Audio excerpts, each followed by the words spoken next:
पंचम पट्टे।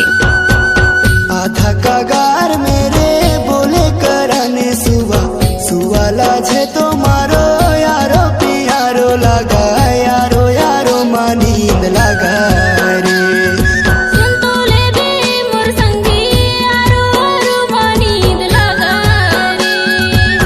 आधा कगार मेरे बोले करने सुवा सुवाला छे तो मारो यारो पियारो लगा यारो यारो मानींद लगा रे।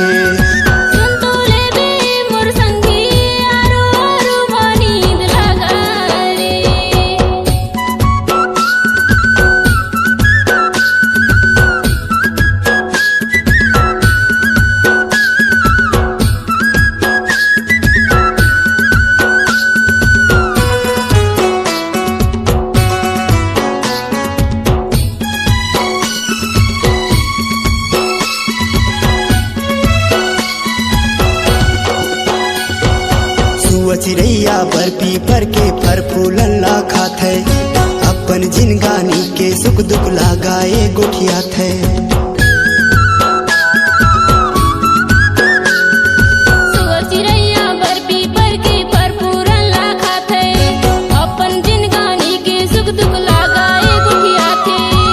बोली हाय घर संगी मोला बरनी के लगा यारो यारो मानींद लगा रे।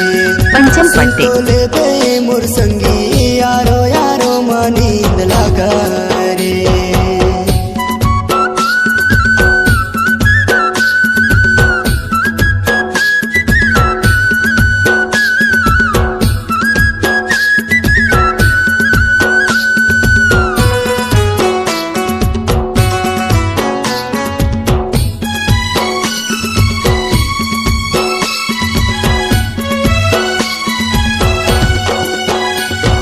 रुखवाराई डूंगरी पहाड़ी में सुआ उड़ उड़ खेले हरियर डारा पानम बैठ के मीठे बोली बोले।